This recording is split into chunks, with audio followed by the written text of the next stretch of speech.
Well, my computer clock says it's 12:02. So I would like to welcome everyone to the third presentation in our Spring 2021 Sustainability Research and Practice Seminar. My name is Bradley Flam. I'm the director of Westchester University's Office of Sustainability. And I'm honored to be able to tell you that we are co-sponsoring this series of fascinating talks with the Office for Research and Sponsored Programs and the Office of Distance Learning and Innovation, as well as Westchester University's Sustainability Council's Scholarly and Creative Activities Committee. So we are thrilled to be able to welcome Professor Joan Welch and Mr. Michael Dunn for today's presentation. And so without further ado, I will pass the digital floor to the two of you. Great, thank you, Brad. And I've really appreciated all of these talks and these opportunities to share what we're all doing. And so today we're going to be talking about the Westchester Borough's urban forest. And years ago, I went to an American Association of Geographers meeting, and I went to this session, and it was called The Urban Forest, an Oxymoron. And it was by Dr. Rowan Roundtree, who is a geographer out of Berkeley, who ended up working at the Forest Service in their urban ecology, urban forestry division. When I sort of went on to do my PhD research with support from the Forest Service to study the Boston's urban forests in their minority dominated neighborhoods, because I recognized at that point in time that people living in cities would use less infrastructure and would have less of an impact on the environment. And so we really needed to make cities as pleasant and beautiful place as possible so that people would stay living in relatively compact environments. And so that's how I got introduced to the urban forest. And it isn't an oxymoron, right? Trees in our urban environment are a community, a forest. And when we look at the urban forest, we're talking about both the public and the private trees that make up what we call the canopy, or the leafy part of the forest in an urban area. And the reason why we're interested in studying the urban forest is because it really provides incredible benefits to city residents. And those folks who've been working in the urban forest area at the U.S. Forest Service, and Jerry Hertel's here, he's a retired Forest Service entomologist. We're arguing that the trees are essential infrastructure, right? They're as important as sidewalks and storm sewers and electrical wires, right? So in the city, we should think of our trees as very important infrastructure. So what does the urban forest do for us? What are the ecosystem services? And I listened to Robin Wall Kimmerer a couple of weeks ago. Dr. Kimmerer is from the Maple Nation of the Potawatomi tribe, and also an ecologist. She said we should think of these things as gifts, right? The gifts that the urban forest gives to us. It helps us save energy. It manages stormwater for us. It takes up air pollutants. It removes carbon from the atmosphere and produces oxygen for us, right? And then there are aesthetics and other public values associated with the urban forest. And I'm going to detail each of these a little bit more in just a minute. And then the big one, well, for some of us, the big one is habitat. So what's the big picture here? We're in a global insect population crisis. 80% of the insect populations have been lost on the planet, and it's happened slowly enough that many people don't realize that it has gone on.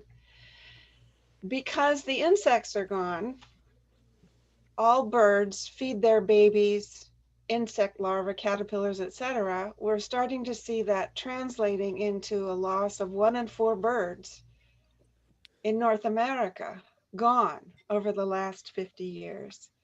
And so we're in the middle of the 6th greatest extinction event on the planet. There have been 5 previous ones. This one, it's pretty clear that it's human behavior that is causing it. And of course, we're also all very concerned about the climate crisis. And so, as I mentioned to you, trees factor into moderating or regulating our atmosphere and climate. And finally, we have issues related to access to environmental goods and the distribution of the environmental not so nice, not so good, and the distribution of the environmental goods is not equitable in our country. And so we also want the urban forest, an environmental good, to be distributed equitably across our cities. And we'll talk about that a little bit more in a minute, actually right now. So my concern when I was doing my doctoral dissertation in Boston was that some neighborhoods were going to have a better public urban forest than others, street and park trees. And the neighborhood I was working in was North Dorchester and Roxbury. And this is where Martin Luther King Boulevard is in Boston. And this area had been redlined in the middle 1900s. And redlining is when the banks take a map and they circle areas in red and they say, do not loan to these neighborhoods, right?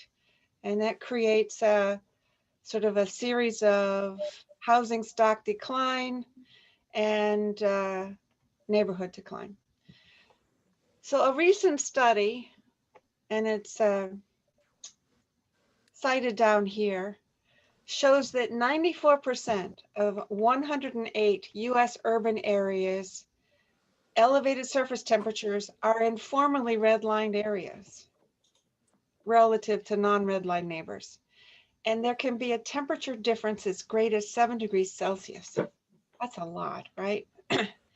So nationally, land surface temperatures in redlined areas, okay, on a cold day like today, you're thinking, well, that would be nice. But in the heat of the summer, this urban heat island is not a good thing. So, but nationally, land surface temperatures in redlined areas are approximately 2.6 degrees Celsius warmer than in non-redlined areas.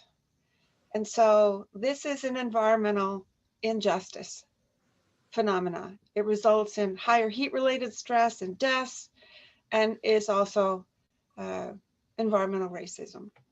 So we want to think of our urban forests as infrastructure that can address this, right? So now I'm going to talk just a little bit more about the details of the benefits of the urban forest. So urban forests help us conserve energy because it breaks up wind speeds in the wintertime and it reduces the heat loss from the buildings in the wintertime. And in the summer, it shades buildings and it reduces the electricity use for air conditioning. Storm water, trees hold an incredible amount of rain and snow. And so you can reduce the amount of runoff in urban environments by increasing your canopy cover. And that means you're not treating that water at the wastewater treatment facility, right? Which has a cost. And you're not experiencing some of the damage that happens to flooding. Air quality, and I'm giving you these descriptions because they actually come from the software that the US Forest Service developed called iTrees. And we're going to look at the data for the Borough of Westchester in just a second here on these different parameters, these different variables.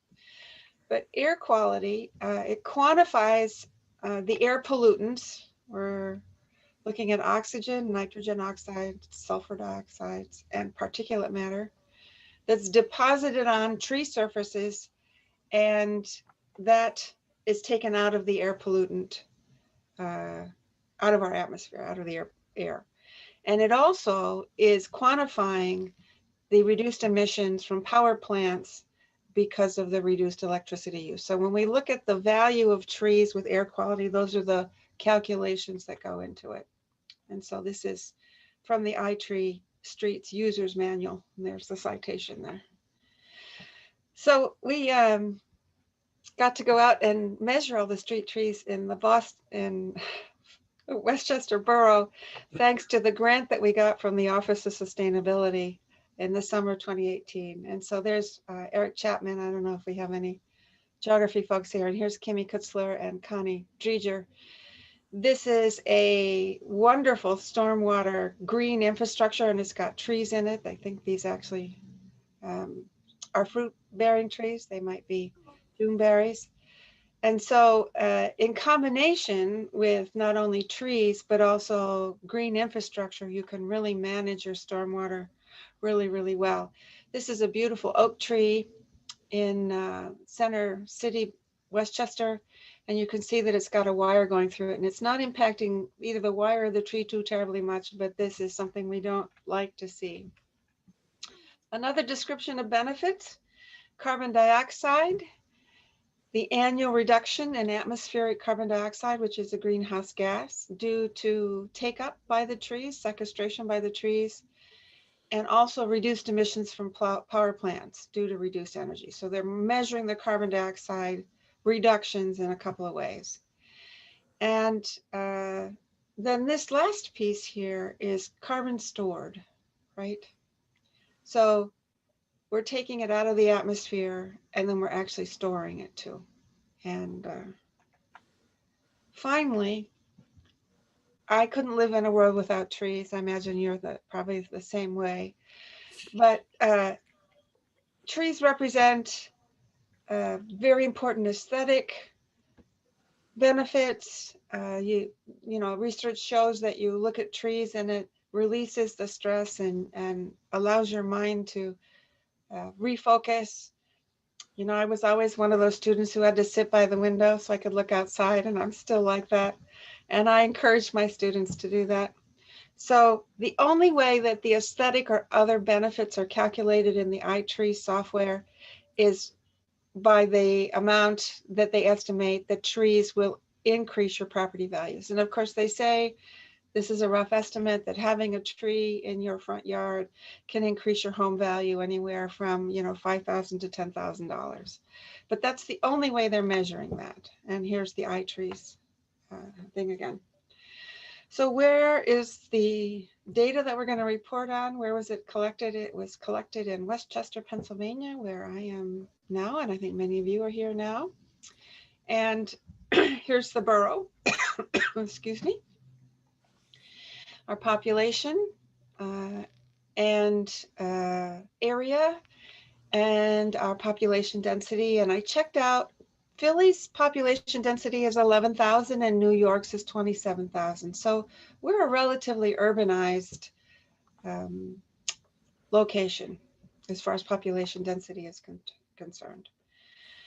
So I got this wonderful grant from the Office of Sustainability and in the spring of 2018, and I found 3 great students to hire, and we went out and collected street tree data. I'll just show you, this is data that Michael Dunn shared with me, that the Westchester Borough tree budget in 2018 was about 167,000, and that includes street and park trees. All right. Oops. Okay, there we go.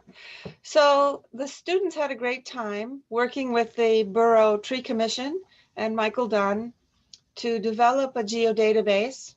What sort of information do we want to have about our street trees? And these are the variables that we worked on to collect. And here's sort of a screenshot of the online data collection system. They were smartphones, right? We could just pull up the data collection on the smartphone. So here's the trees. There's Kimmy and Connie again. Look at this gorgeous sycamore tree and that blue sky. Wow. So in town, we have about 2,800 total trees. I'm sure it's more than that because Michael's been busy. We have about 111 different tree species. And one of the variables that we decided to collect were empty tree wells, so we could figure out right away where we could put in more trees. And there were a lot of them. And then we wanted to know about the trees because for me, as someone who studies the urban forest, it breaks my heart when we have this big, beautiful tree that dies and we put in a little tree that's not going to get very big in its place.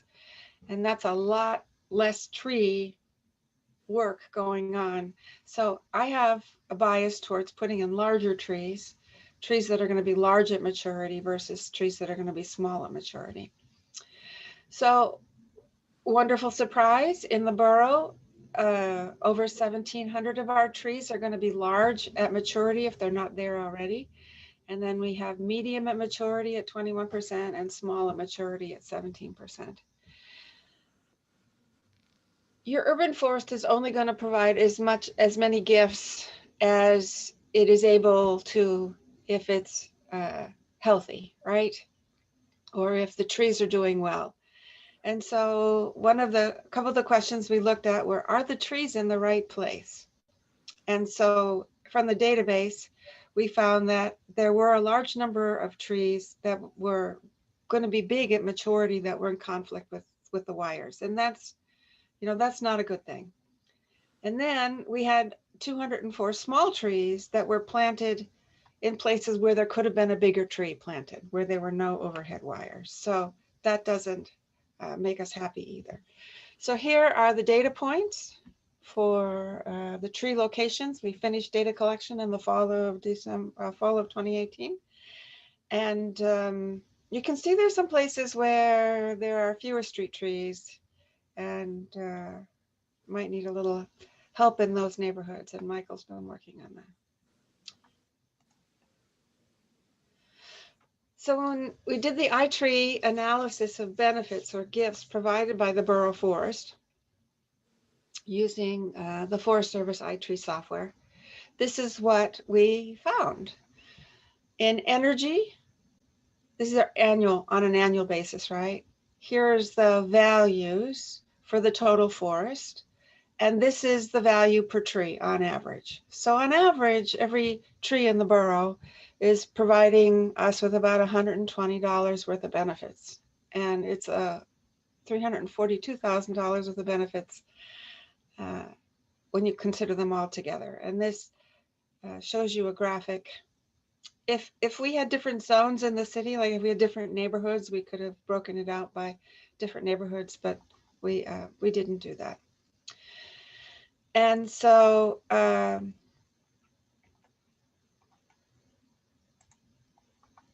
here's the stored carbon dioxide benefits and the replacement value of street trees.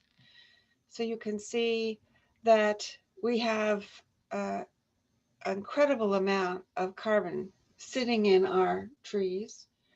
And that's carbon that's not in the atmosphere then, right? That's stored carbon. And this replacement value of public trees by zone is giving us a little bit of a sense of how much our infrastructure in trees is worth, right? You say, well, this building is worth this much money, or, we've got this much pipe laid for the sewer, and how much is that worth? So you can see we have a pretty significant, over $13 million worth of tree infrastructure here in the borough, that if we had to replace it, that's what it would cost. So we look at the total benefits provided by the street trees, and this is just the street trees, as compared to the tree budget. And what we see in 2018 is that we were getting about $2 of benefits or gifts from every tree, or for every dollar invested, $2 of benefits for every dollar invested. And that's it's a rough estimate. And the budget here includes park trees as well as street trees. So, and we don't have park trees in our database. So this is a simplistic calculation, right? And it doesn't take into that amount of stored carbon that we have out there in our street tree population. The aesthetics benefit is a gross underestimation, and it does not include the health related benefits of having trees and in your area, and also some of the importance of the habitat outcomes for having trees. So we'll just say simplistically that the aesthetics are not in there. And I think this is probably my last slide before Michael gets to take it over. Maybe. Can't see the slide number anymore. But in the borough in 2018, this is the number of trees that we had in their size class at maturity under wires. And what we want here are small and medium trees. And for the locations where there were no overhead electric wires or other wires, it's wonderful to see that we have mostly large trees, right? So in places where there is no issue with the airspace, we have planted large trees, and that's great. I really want all large trees under those places with no wires. And so I'd rather that there be much fewer small and medium trees in places where there's no overhead conflict with wires. Yes. Okay, so I'm going to stop sharing my screen. And unless Michael Dunn winks at me, where's Michael? Oh, there he is. All right. I'm good to switch to presenter mode. So whoever's in charge, if they could do that, that'd be great. I think Amy said can you share your screen? Okay. Yep, I can. Okay.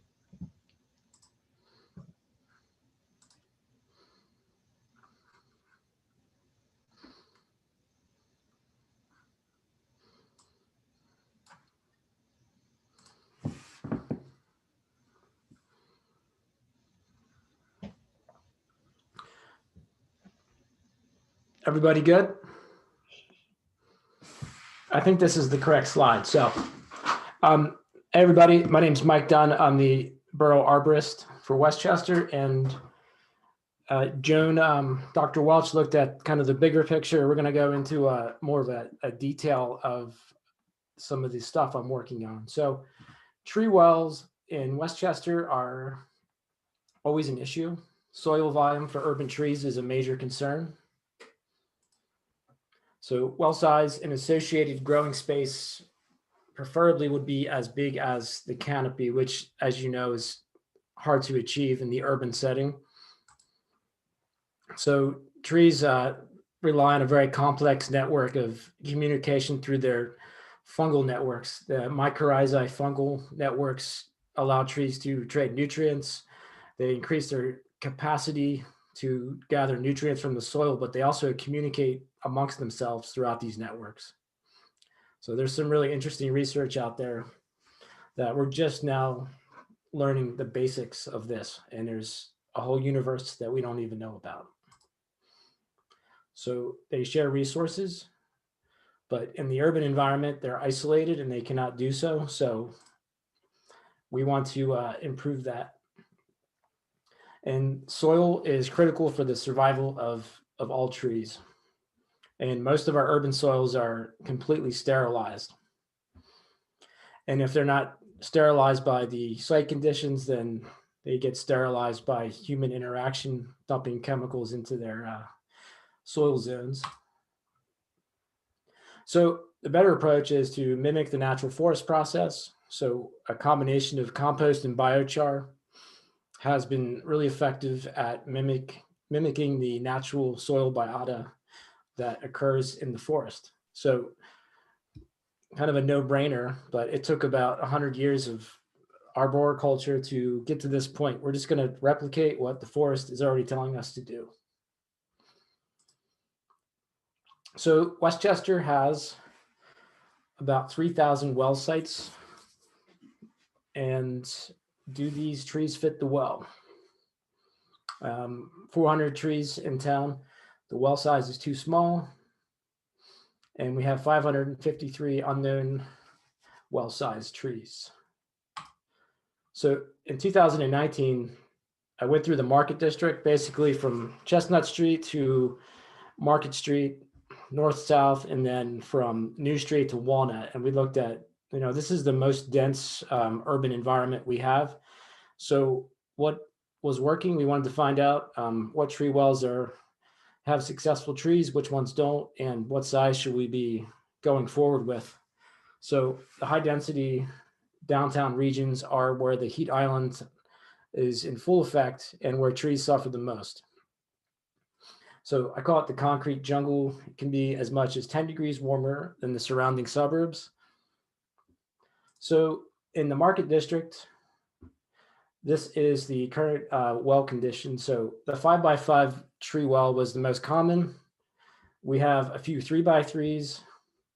We have a few boulevard spaces. So a boulevard is just an area that's abnormally shaped, more open environment. So the courthouse near the parking garage has more of an open area. Abnormal well spaces, those are mostly the bump outs on Gay Street at the entrance. The 4x4 well was pretty common.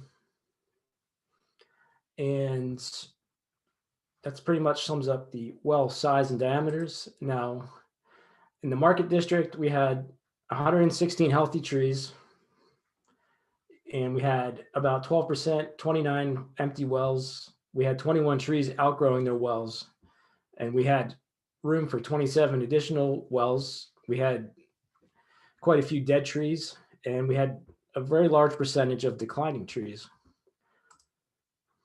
So well ratings, only about half of them were rated as good condition. 20% were poor, and the rest fair or excellent. Excellent is pretty rare in the Market District. So another no-brainer, trees with larger wells, they do a lot better. They're way healthier. So the 5x5 tree wells were most prevalent, and they had relatively healthy trees, although they were still young. The larger abnormal wells had the healthiest trees because they had adequate soil volume. So we have this inclination in cities and towns that we have to live in this right angle environment. So we don't have to have right angles everywhere. We can accommodate for trees. These are some just random tree wells that I had nothing to do with that I see in town that I encourage this type of behavior though. Don't cut the roots, move around the tree. You'll have a lot more success with keeping these large trees alive. So this is actually in Louisville, Kentucky. They have one of the most innovative and progressive urban forest programs in the country that I'm aware of right now. So this tree was raising the sidewalk. So instead of redoing the sidewalk and cutting the roots, they just created a platform that raises up and over the root system. It's ADA compliant. And I think it makes for a more interesting urban environment. So it's less than 1% grade. So no problems for wheelchairs or strollers. So it's important that we maximize our soil volume. So our 5x5 wells provide 75 cubic feet of soil, and the average mature tree needs about 4,000 cubic feet. So we're far, far too short of our soil volume requirements. So how do you encourage and improve soil volume in the urban environment when you're hemmed in by concrete everywhere? So we did have new soil volume requirements included in Saldo, and now we require soil cells in the dense urban settings in the Market District for future development. So improving the soil volume while limiting infrastructure damage is what soil cells can provide, and they improve a lot of the green space design that we work with every day. This is a soil cell. So Dr. James Urban from the University of Florida, he was at Cornell when he developed this, but this essentially is a tier system that allows infrastructure to be supported while allowing root space underneath concrete sidewalks, streets, even some buildings. So this tree has plenty of soil volume here. So, the average urban tree nationwide lasts 7 years in a typical tree well, but a tree like this will last 150 years, maximizing the benefit that we receive. So one of the other issues we're constantly dealing with is tree equity. Dr. Welch talked about the redlining districts.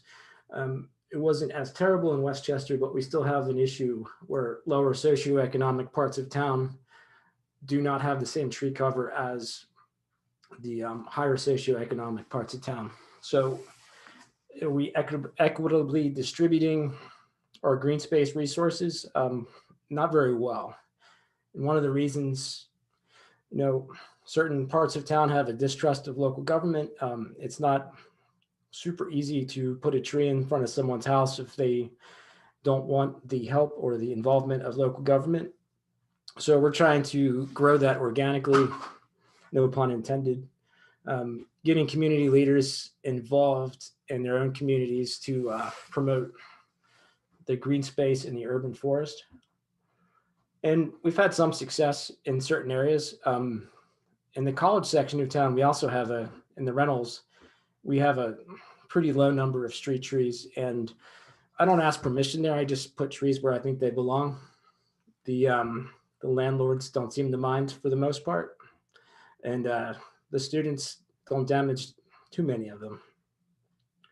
And it does help that they're all away right now. So we've had a very high success rate with our 2020 planning.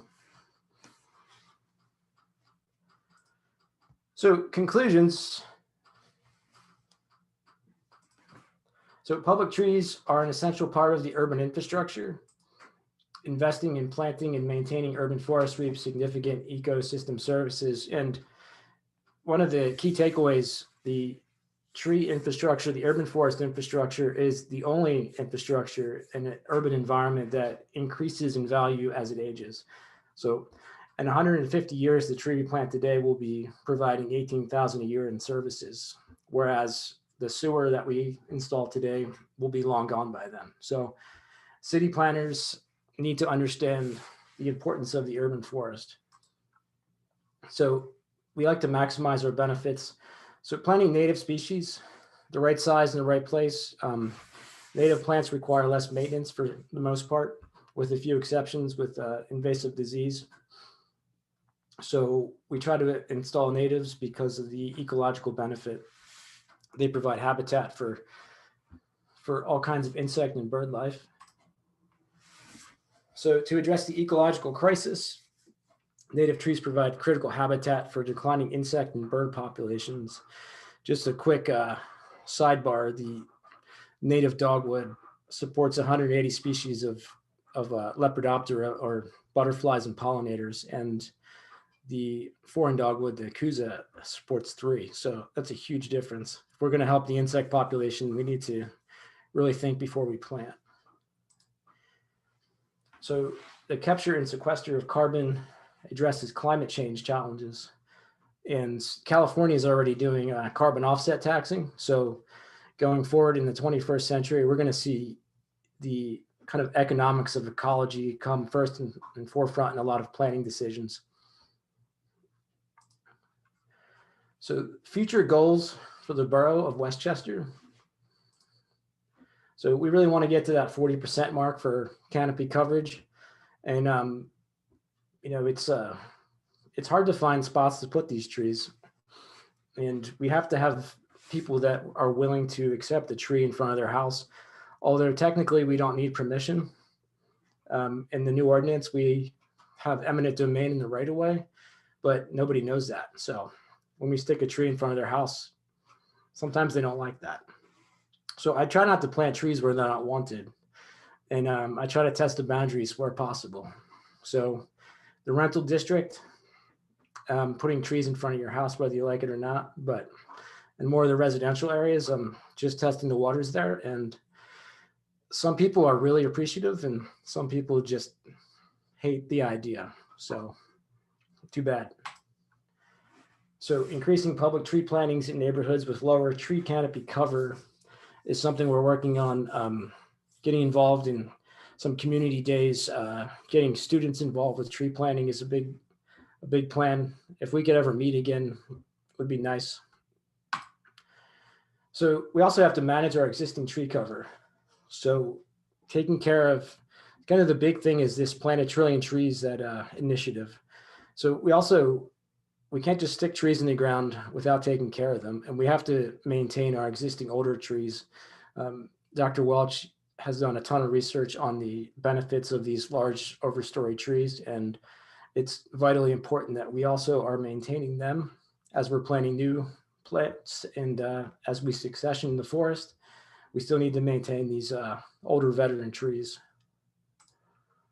So one of my ideas is to build green space corridors integrated into our built environment. I'll show you a design next. And then we're looking at the Miyawaki method of forest restoration, which is a Japanese botanist. How to get a forest into a very tight and small community is a planting scheme that is based on light competition. So we densely plant a region and we get trees that grow faster and we get the carbon sequestration in a much shorter time. So a normal forest goes through succession in kind of 75-year increments. We can get that same benefit from a Miyawaki forest in a 25-year iteration. So we're looking at some test sites, and Dr. Welch might have some grad students that might be interested in taking on a project like that. So this is Goose Creek, the floodplain.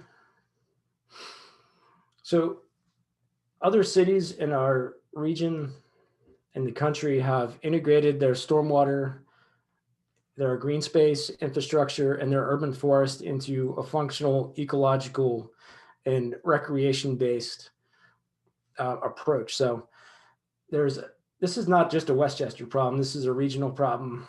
So southeastern Pennsylvania is one of the most heavily dammed in colonial period regions in the entire country. Between us and Boston, we had the most mills. So we have really unhealthy streams that have a very high turbidity rate, and our channels are really steep, and then we channel them even more. So we need to keep as much water on site as possible. And the benefits of that are immense. The trees and plant material naturally cycles the pollutants that would then end up in the Delaware River, in the Delaware Bay, that create algal blooms. So we can filter on site, we can handle stormwater. So in order to do that, we have to work with West Goshen and East Bradford. So the headwaters for Goose Creek are behind Kmart, and they're over by Henderson High School. So there's a lot of available space, and then there's a lot of space that's completely devoid of anything to work with. But if we restore the floodplain north of town, and then we have a lot of room down here, I think that we would have a good way to manage storm flow and then turn this into some park-like atmosphere. So there is 2 major parks here on the southeast side of Westchester that we have space to work with. And then we have, I can't remember the name of this creek now, but this is also an existing floodplain restoration project that is not very long-sighted. It's pretty basic from an engineering perspective, but it could turn into something that's more enhanced with riparian buffer. Plum Run? Plum Run, that's what it's called. There's only like 10 names for creeks in all of Pennsylvania. So there's like 15 Plum Runs, but it's a dumb name. But this is our Plum Run. Yeah, it's the best Plum Run. Yeah. Definitely. So this is another example of just better green space design. We don't have to live in right angles. So I really like this.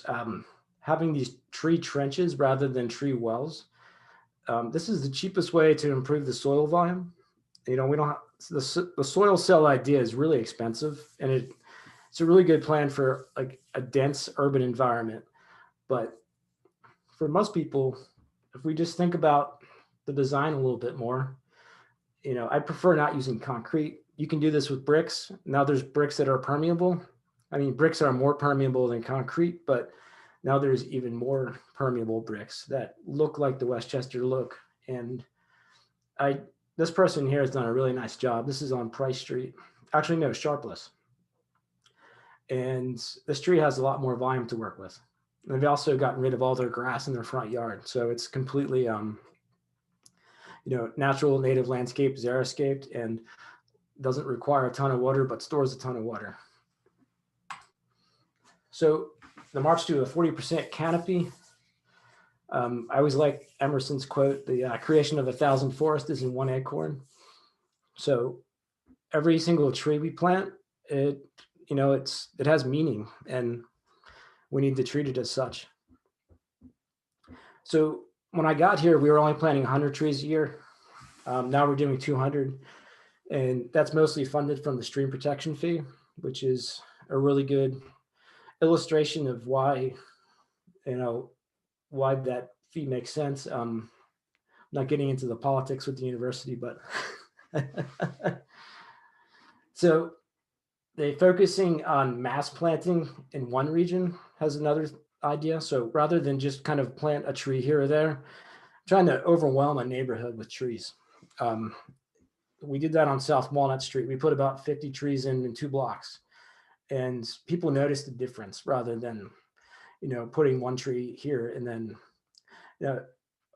traditionally people would request a tree, and they just wanted a tree that had a nice flower. So really trying to work with residents to understand that trees aren't just an aesthetic concern. It's, an ecological concern.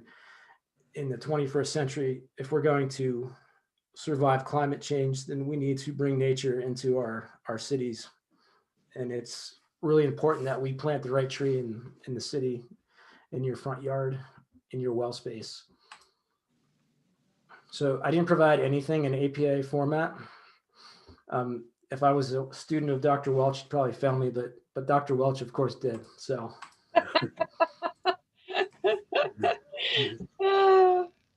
That was wonderful. Thank you, Mike. So I guess we have time for questions, or? Yeah, thank you so much to both of you for this really important presentation. We're at 12:44, and usually I'll pause us at 12:50 because sometimes people have to leave at that point to get ready for another class or responsibility.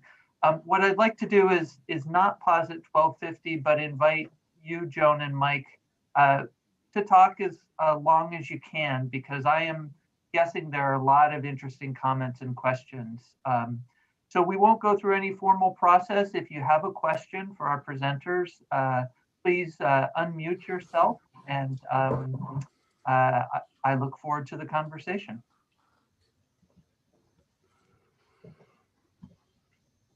Good afternoon, everyone. So I have a question for you, Mike, Arborist. Like when I Googled that, it's tree surgeon. Honestly, I don't know much about that. Like how did you become that? What was your background? I didn't set out to be an arborist when I was in high school by any means. I enjoyed working outside, and I went to Shippensburg University, and I majored in geoenvironmental, and I had a really big background with GIS in college. And at that point in the 90s, the Forest Service was hiring GIS people to do hazard tree assessments. And that's when I first started working with trees through the Forest Service. So the Forest Service doesn't pay very well. So, and you end up living in weird places that are great places, but my wife tricked me to move back to Westchester in 2006. And I had to find work, and there's not a lot of Forest Service action in Westchester. So I started working for a urban forestry firm, and the tree industry in general is kind of really, there's two ends of the spectrum. There's guys with chainsaws, and then there's like PhDs out there, like actually making a difference. So I've been fortunate to kind of be both sides of that spectrum, and I don't have a PhD by any means, but I'm working on that. Thank you. And also just a random question. When I go to walk at Gordon Natural area, there's not too long ago, I guess, they made the tree into a bear. Do you guys know what I'm talking about? No? Oh, you do? Okay. Do you know why they did that? Like, was it dying, or it's just something fun they wanted to do? Yeah, so there's some really wonderful ways that you can repurpose trees that have died. And one of them is to leave it in place and do something with it, make it into a sculpture, or even just leave it for the woodpeckers and other organisms to have at it and use for food source or habitat. But yeah, they did, that was a tree that had died. Okay. Yeah. Yeah, you should check out the one at Marshall Square Park too. So. Okay, I will. Mhm. Thank you.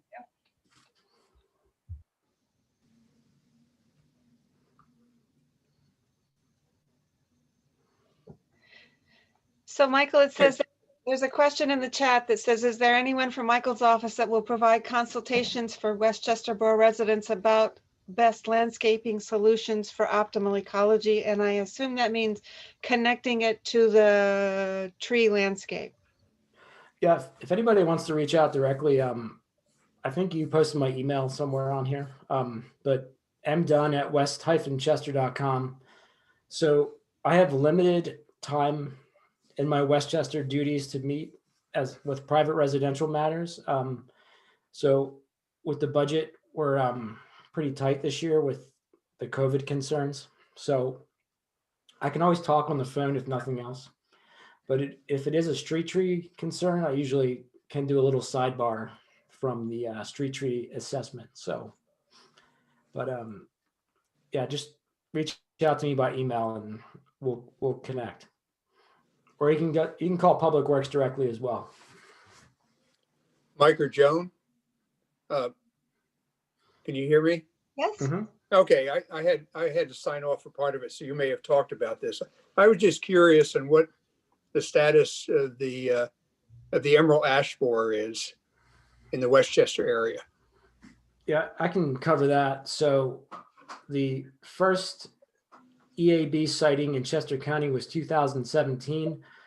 And we are now on our fourth cycle of treatment for emerald ash borer in the borough. So we're using a direct injection of a systemic insecticide that resides within the tree for 2 years and has very little side effect. So any boring insect that will eat the tree generally dies. It's about 98.5% effective. Long term, there's kind of two schools of thought. So it's potential that it might just eat through the area and then not have any hosts in 20 years. There's also potential that it could just be managed like any other insect at some point. Well, back in 2014, there were a bunch of trees treated in, I can't remember the name of the park now. Mhm. Oops. Hoops Park. Yeah. Did anything ever occur in Hoops Park? So we actually were working with a research company from Canada in Hoops Park, and we had live traps set up, and we found about 478 active adults in 2019, and we were expecting about 10 to 30. So the activity was really heavy in Hoops, and most of the trees in Hoops Park, the overstory trees, are ash and walnut. So Yes. Yeah. That's been treated now 3 times. Yeah. Okay. We're gonna pull the plug on a few of those trees so there's another disease called ash yellows that some of them have. Mhm. So any ash tree that's not in premium condition is not a good candidate for treatment. And they any sort of vascular restriction, the access that we inject with is through the vascular tissue itself. So any sort of vascular impingement, we really have a very low success rate. So yeah. One last bug question: spotted lanternfly impacts on any urban trees in the borough? yeah, so that's another thing spotted lanternfly hasn't killed a single desirable specimen tree in all of North America. And all these companies now are just putting chemicals on every single tree that could potentially be a host. So the host range is very wide. The major hosts on the streets are red maples and river birch. And really, the major issue is more of a nuisance factor. So the insect will rain frass as it's eating. It can be a slip trip hazard. My treehouse got hammered this year with lanternfly excrement, and I had the power wash because it's not a safe place to be anyway. And it was really slippery on the near the slide. So I did treat 2 of my trees in my house, but I don't recommend just treating because it could potentially be an issue. If you have a tree with another issue in conjunction with spotted lanternfly, you could have, decline, but no mortality has been recorded. So. Okay, thank you. Mhm. I had a question. Hi, I'm Melanie Weil. I'm in the Department of Health at Westchester, and I'm also on the West Goshen Sustainability Council. I missed the very beginning of your lecture, and I apologize. And I was just wondering, you spoke about funding, and my first question is who funded you? And secondly, it seems like most of your work was in the borough, and I don't know if that's because part of Westchester University is in the borough, and part of it is in West Goshen. So I was just wondering if you did work in West Goshen Township as well. You're speaking to me? You or Joan? Yep. Well, I work all over So the country. So I'm a consulting arborist, and I work for the borough about 2 days a week. So I do environmental or forestry projects pretty much in the entire Mid-Atlantic region. Then I guess my first question is geared towards Joan. Mm-hmm. Yeah. So I would say to you that we got funding through the Office of Sustainability and the Office for Sponsored Research, and they have this grant available every year, and maybe Brad can confirm that that's going to happen this year. And it's just a little bit of money, but my project was focused on the borough because we also have a green legacy database that's campus trees, and it was a nice complement to get the street trees and the campus trees all done. And I live in the borough. So Brad, are we gonna have? Yeah, thanks, that Joan, for mentioning that. The Office of Sustainability, working with the Office for Research and Sponsored Programs, has had sustainability grants for scholarly and creative activities for the past 3 years. They're small grants. The application process is really simple. They're for a maximum of $2,000, but as you can see from today's presentation, they have funded some really innovative and important research. We are not positive we're going to be able to do it this year because of just all the budget constraints of the pandemic. But I'm glad you've asked about it, Professor Weil, and I will reach out to you once I contact the Office for Research and Sponsored Programs. Great, thank you very much. What really type enjoyed your of grants were presentation. you looking for? Well, I know that there are some U.S. Forest Service grants that focus on sustainability issues that are available. I haven't explored those very much, actually just recently, last week, the first time. And I was just curious about what kinds of projects they would fund, and, just in terms of thinking about sustainability, not just on campus, but in our townships, trying to, basically bring money into either the township or the university to promote these efforts on a broader scale. So like the entire Westchester area and beyond.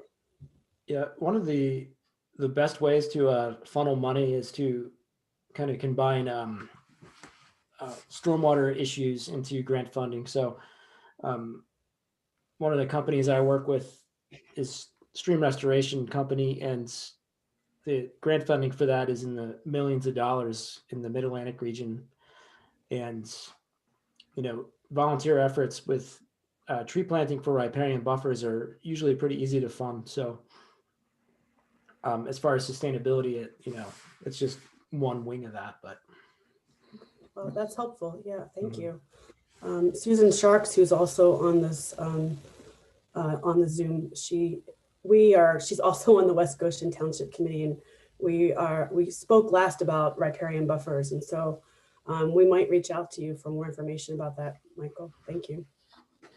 Unfortunately, if we were in the Chesapeake Bay watershed, it would be a lot easier to operate, but the available funding in the Delaware watershed is really disparate, and it's hard to put larger projects together. And one thing to think about when you do a riparian buffer is that there's a level of protection that makes it harder to do an entire floodplain restoration down the road. So I always try to get people to think floodplain restoration prior to riparian buffer, because there's some legal hurdles, and the riparian buffers, they are beneficial, but they sometimes don't work, and the banks get undermined, and then the trees just wash away. So there's a lot of nuance with that. Thank you. This has been really helpful. Thanks.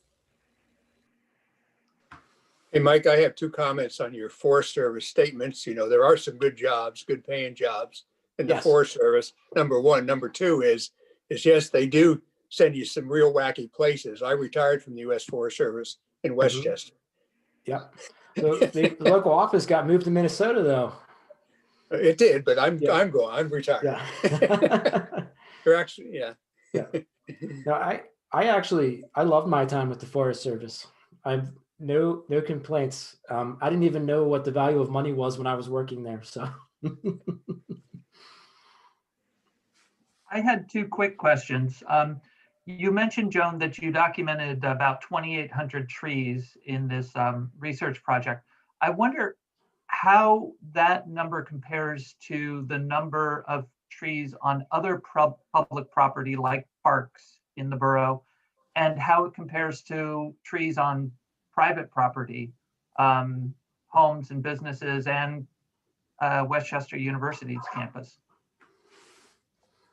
So when we did the Green Legacy study, and that was in 2009, and Jerry Hertel was part of that, we looked at campus, and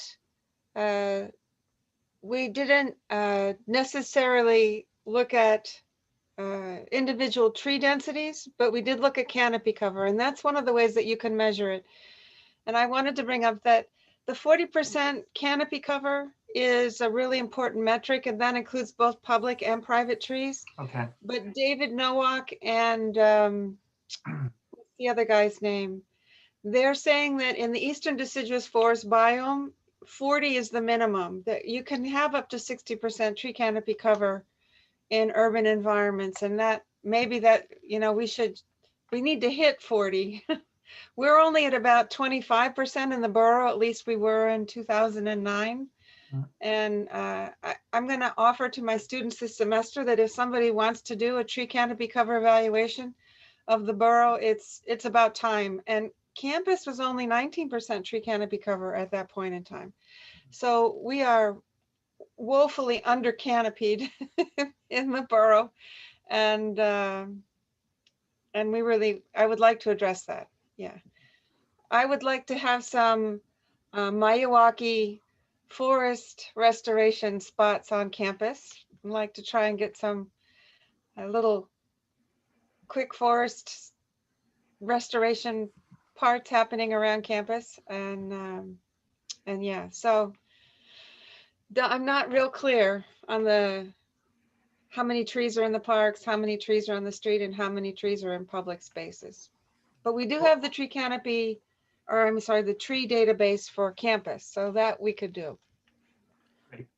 we did an inventory for Marshall Square Park as well. So there's about 225 trees at Marshall, which is A lot. one of the least densely treed parks. So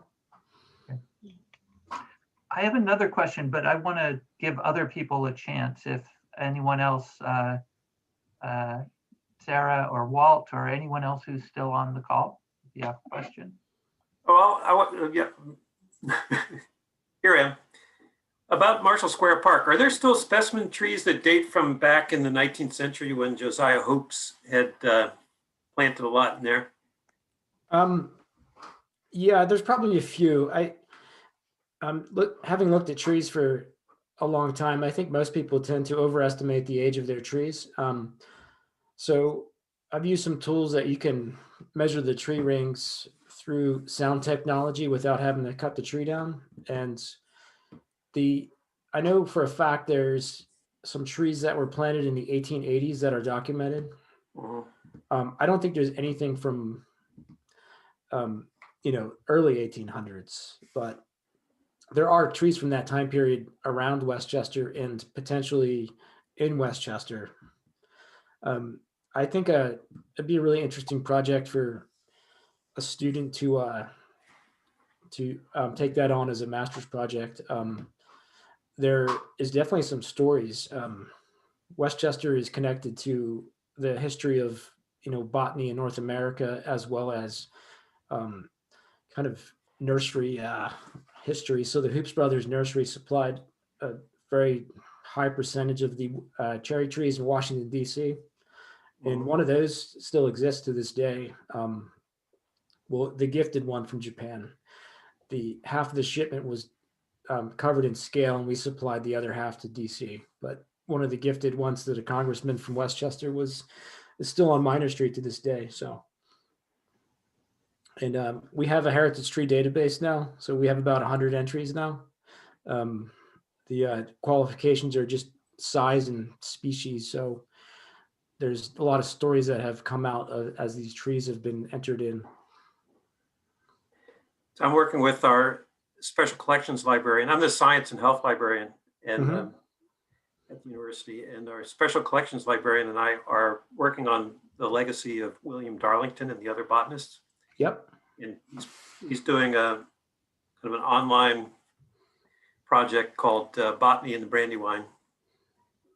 And I guess that could include the Goose Creek watershed if there's some legacy trees in honor of Humphrey Marshall in Marshall Square Park, and I think is what Josiah Hoops was doing at the time in the 19th century. Yeah, I mean, tie that in. You could write a book just on John Marshall alone, or Humphrey Marshall. So, yeah. That's right. I had one last question, if I may. You mentioned the importance of selecting native species as often as possible. How good are private nurseries with recommending native species at this point? Is it sort of common knowledge that this is something homeowners and businesses should be doing when they plant new trees? There's nurseries that's like specify in natives only. So I've had really weird conversations all across the board. When Doug Tallamy's book was first released, I had people that wanted to remove fully mature canopy trees because they weren't native. And I do think that is the wrong approach. That tree still has an environmental benefit. So the urban environment is not exactly this pristine environment. So I do encourage to plant native and pseudo native and a little bit ahead of the climate change pattern. So if there's some people that will only plant what was here in 1491 and nothing else, but we don't have the same climate and the Anthropocene era, we've really altered the climate even before 1491. So I encourage people to plant smart plants. Sometimes they're not always native, but the movement for natives is pretty varied. If you look at Ann Fowler's Plants of Pennsylvania book, I mean, she lists prickly pear cactus as a native, and it occurs in two very random sections of Pennsylvania in the wild. So I don't know if I would recommend that for everybody, but so I would say that the nurseries are going to sell you what they Yeah. have in stock. And you have to support the native plant nurseries because in my research in the urban forest in Boston, every nursery was pushing Norway maple, and that was the most often planted street tree in the 1970s, right? And so you have to know your nursery, and you have to be supportive of people who provide native trees, and you have to be a little bit critical, right, when you go in of what they're saying to you. But Michael's point is a good one, that we're not going to take out the non-native trees because they're still doing all that other stuff. They may not be doing the best in the habitat area, but we've got energy savings and carbon sequestration, et cetera. But just really try and consider native first. If there are other trees that are better for that site, then by all the means, other thing, I always try to encourage people to ask their nursery provider where their plants are coming from. So a lot of nurseries don't locally grow their plants. They're container plants that come in from the Pacific Northwest. They have a much longer growing season. They don't have harsh winters. So a tree that's seeded from stock from a different part of the world can be predetermined to have a certain level of growth span. So it might not be getting the best plant for this region. Also, soil quality. Nurseries in New Jersey grow native plants, but they're also growing in sand. So they get to Pennsylvania. We have a very hard clay substrate, and it's a lot of times they have planting shock and stress from that transition. So, and that's another way trees can girdle themselves, not just from burlap and containers, but from not being accustomed to growing in a clay substrate. So they take the easy way and they just go in the right angles and wrap around themselves. But there's a few people that do it really well. Natural Landscapes Nursery and Jennersville. The Mr. Plyler is getting up there, and I know he's trying to sell the nursery. He's a little bit difficult to work with, as is any good nursery guy. Harmony Hill Nursery in Downingtown, they're not exclusively native, but he sources all the plants locally and seeds and grafts his own material. So Redbud Nursery in Media is good. Yep. So what was that one in Media? Redbud. Redbud. Yeah, under new ownership, they're doing a good job. They took over from Kathy. And his Octorara Nursery as well is they don't have large material, but as far as conservation grade stuff, that they're exclusively native. So yeah, that's where Chester Ridley Crum Watershed Association gets its trees for floodplain restoration. They have a proprietary liner that really has a nice deep root that they really improve the survivability. A lot of these conservation plots, they stick trees out and then, they have plant succession where you get 50% mortality. And they do a really nice job of keeping them alive just through their cultural practice.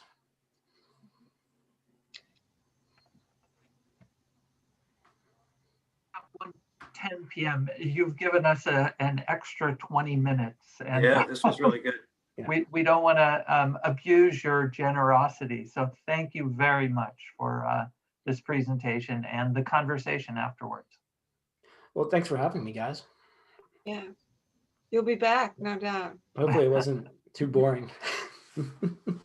Not at all. All right. Thank you, everyone, for joining us. Yeah. Thanks, guys. All right. Thanks a lot. Goodbye. Enjoy the sunshine.